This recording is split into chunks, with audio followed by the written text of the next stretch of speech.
Saudações, nobres ouvintes do podcast Sem Esperança.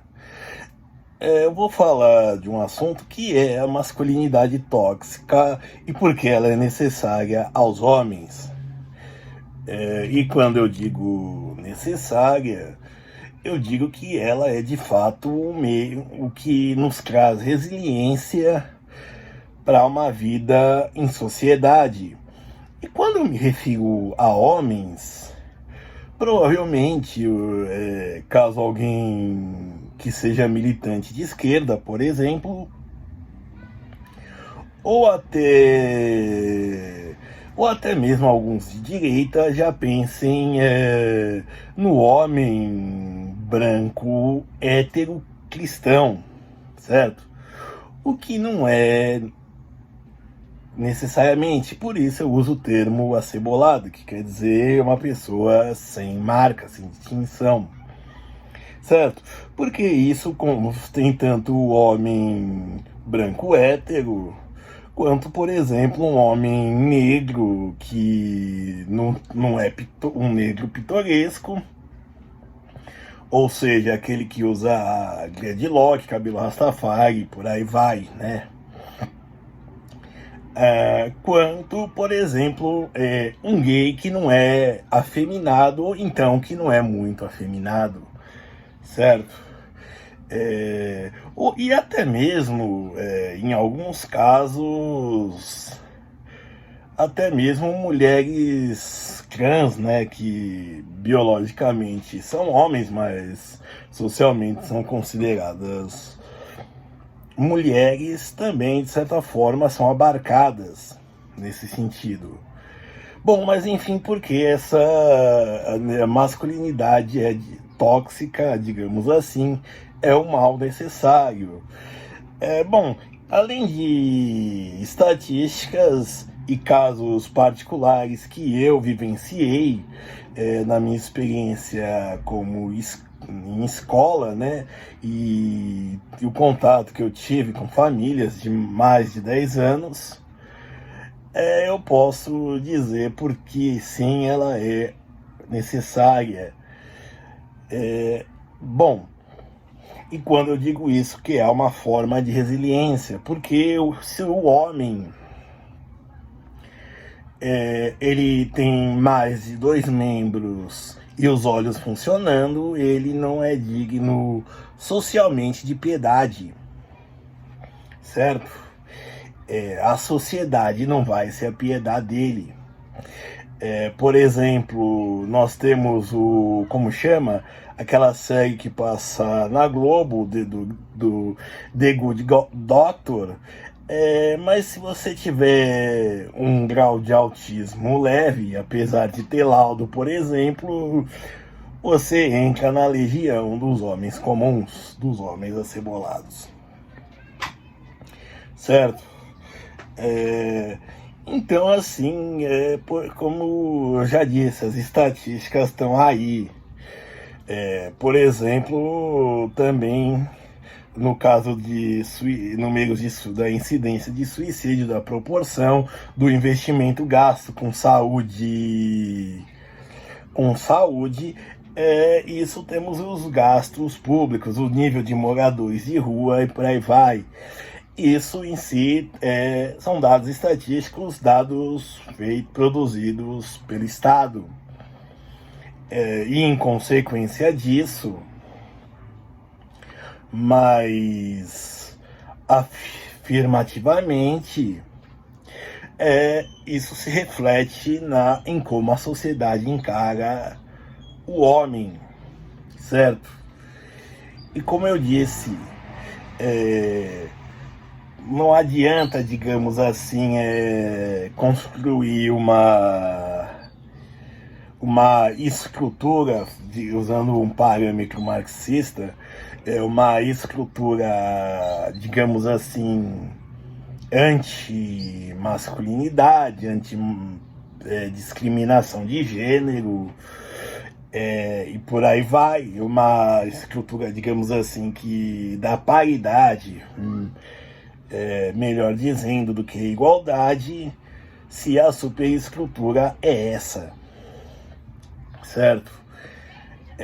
Por exemplo, um homem quando faz 18 ou até 20 anos, por exemplo, entre 18 e 20 anos, né, caso ele não preste o serviço militar, né, ele é considerado, e não tiver emprego, ele é considerado um vagabundo encostado, certo? É algo que não é, digamos assim, visto, por exemplo, no caso da mulher, certo? Ela não vai ser vista nisso. Por exemplo, ela pode se acoitar com um homem mais velho, até já estabilizado, digamos assim, entre outras coisas, entre outros comportamentos que são socialmente aceitos, certo? Por exemplo, uma moça de 16 anos, eu já vi o caso de uma moça de 16 anos que a mãe falou que ela sossegou o facho e que agora só se relacionava com homens casados. E ela, consequentemente, junto com... recebia presentes, recebia dinheiro dessas pessoas, desses homens, certo?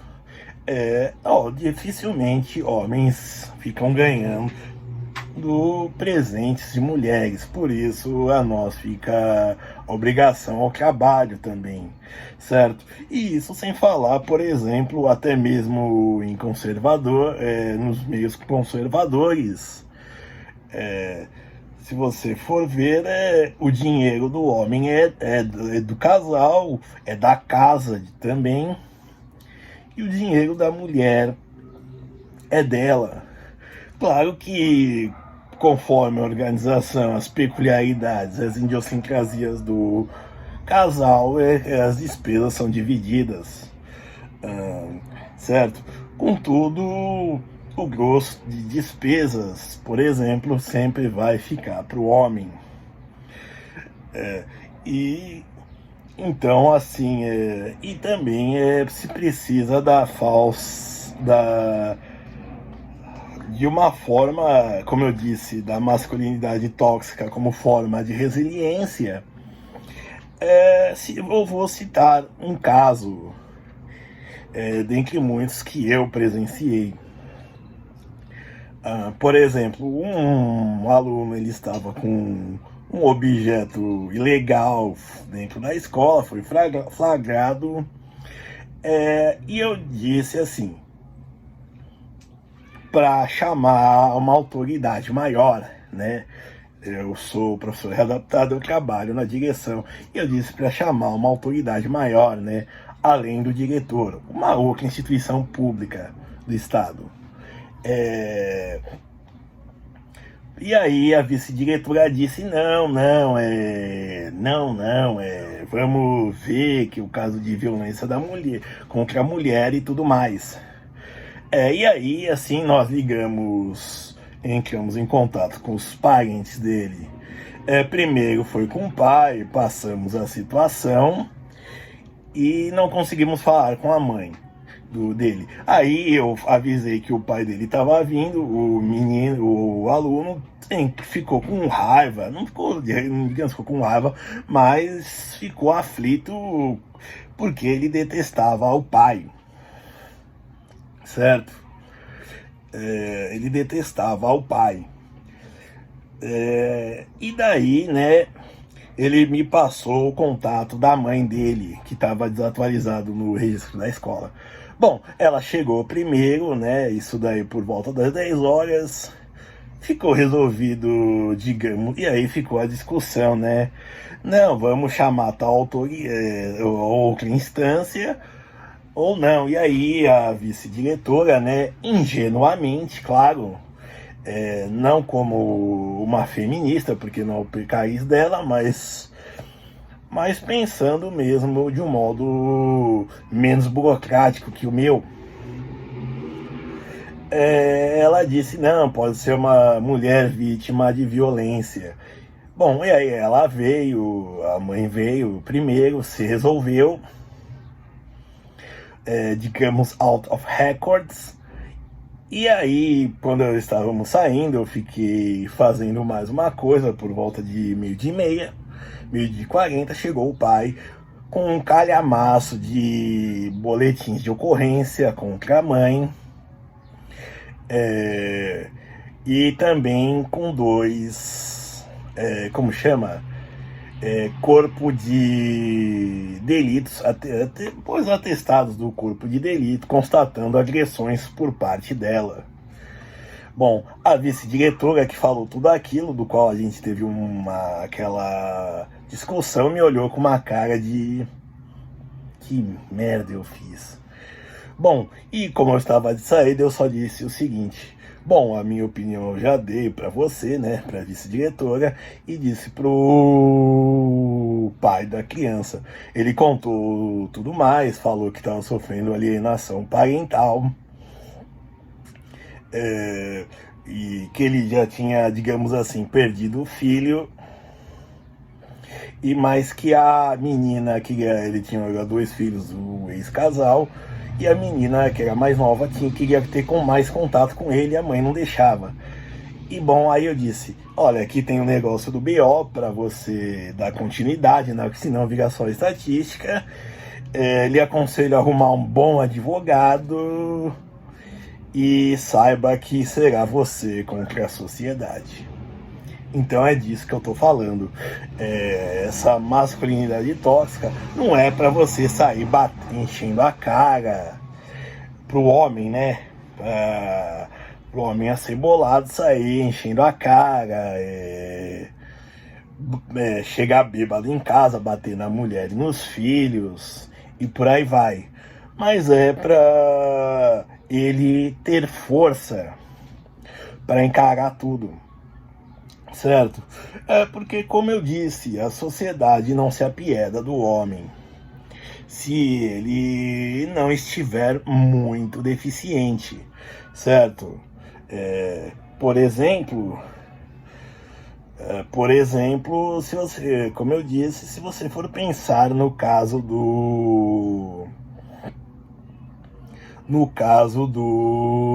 Gerson Brenner, por exemplo, a ex-esposa dele, né, não vou dizer o nome, mas é algo público, pouco tempo depois a abandonou. E aí, quando a filha, ela estava, se não me engano, ela estava grávida dele, né, quando aconteceu a tragédia. O Gerson Brenner é um grande ator da Globo, né, que morreu antes da gravação do capítulo final de uma novela.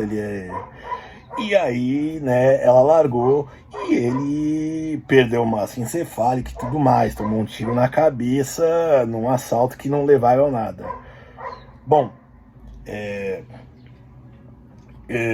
e nisso ela largou dele. E não houve, digamos assim, nenhuma crucificação por parte dela contra ela. Agora, se você for pensar, que se fosse, por exemplo, um homem fazendo isso, ele provavelmente seria apedrejado, certo? Por exemplo, e ainda como, por exemplo, se você for pensar no vídeo daquela humorista que não tem humor, mas se é humorista, Giovanna Fagundes, que diz que o homem não cuida, certo? E é uma visão muito ruim, porque de verdade o homem cuida, porém ele cuida de coisas um pouco mais externas. E até um paradigma, digamos assim, ao qual, digamos assim, o feminismo até de primeira onda falava, que enquanto as mulheres ficavam cuidando de casa, os homens saíam para o mundo cuidar dos negócios, certo? Bom, as mulheres saíram de casa, elas podem viver sozinhas, ter uma vida autônoma, certo? E aos homens continuaram as mesmas obrigações. E enquanto empresas, por exemplo, têm cotas para deficientes, têm cotas para mulheres vítimas de violência, entre outras coisas, um homem com 39 anos, ele tem que começar a se coçar, porque se ele perder o emprego no ano seguinte, aos 40, ele não arranja mais. Ele vai ter de empreender. Certo? Ou então ser um desses inúmeros pedintes que lotam os trens e metrôs pelas grandes metrópoles. Então, assim, basicamente, para resumir, para pôr um termo, a questão da masculinidade tóxica é uma questão mesmo para o indivíduo homem.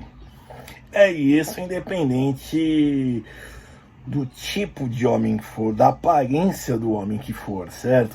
Seja ele alto, baixo, gordo, magro, hétero, gay, até trans, como por exemplo, certo? Entenderam? Então, assim, é tudo isso para quê? Para que ele tenha resiliência para aguentar os golpes da vida, certo?